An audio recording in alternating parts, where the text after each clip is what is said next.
Salut tout le monde. Bon allez, petit unboxing, je vous montre ça tout de suite. Alors j'ai un de mes stagiaires qui a acheté un couteau chez un coutelier et je vais vous montrer un petit peu le truc. Donc déjà voilà, l'emballage, bon c'est limite, hein, la pointe n'est pas protégée dans une enveloppe comme ça. Je vous explique même pas la catastrophe. Alors voilà, hop là. Alors, on va pas parler de l'affûtage, hein, parce qu'il est pas, c'est pas top. C'est pas top, mais c'est pas si pire. D'ailleurs, on voit, il y a plein de crans là sur le bord de l'affûtage. Bref, c'était fait un peu n'importe comment. Moi, il y a un truc qui me gêne, c'est le manche brillant là. Voilà. Donc déjà, on n'a pas de rivet.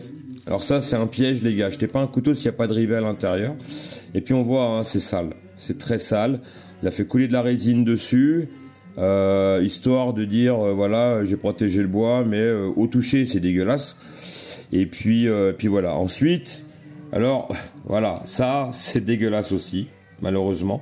Donc faites attention quand vous achetez chez des soi-disant couteliers, qui sont non professionnels, hein, qui font appel à l'empathie pour vendre ça. Et donc, ben, ça, c'est dégueulasse, c'est pas en face.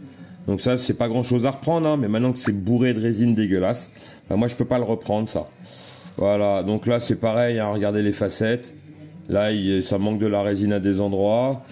Voilà. Et puis, ben, le pire, c'est là-dedans. Là-dedans, il y a un jour de chaque côté. Alors, je sais pas si on le voit à la vidéo, mais il y a un jour. Donc, en fait, ça va rentrer là-dedans. L'eau va rentrer, va faire exploser le bois, ça va tout rouiller de l'intérieur. Ensuite, un couteau de cuisine, ben, normalement, il n'y a pas de talon.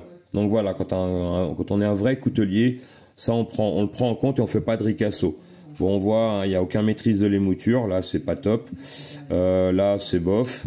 Voilà. Alors, voilà, le poinçon, si vous le connaissez, bah, tant pis. Voilà, bref, ça c'est pas du boulot de professionnel. On voit, il y a une grosse différence de chaque côté en différence d'émouture. On voit, ça va jusque là, et là il y a un gros déséquilibre.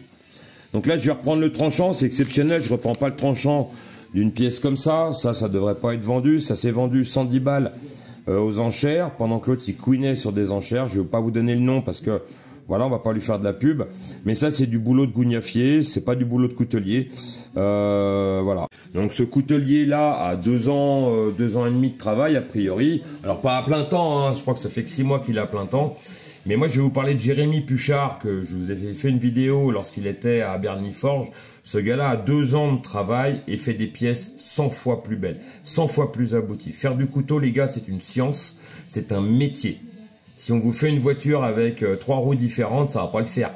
Hein. Et s'il y en a que 3, justement, ça va encore moins le faire. Donc quand vous achetez un couteau, soyez attentif, soyez prudent. Regardez bien les finitions. Si les finitions sont pas top, si ça a l'air un peu de bio, n'achetez pas. N'achetez pas un couteau comme ça de cuisine. Ça vaut chez un vrai coutelier au moins 220 €. Et là, c'est rect. Si vous recevez un truc comme ça, c'est demi-tour, renvoyez-le. Vous avez 7 à 14 jours en fonction des conditions de vente. Renvoyez-le, faites-vous rembourser. Ne le gardez pas. Bref, bonne soirée, hein. Ciao.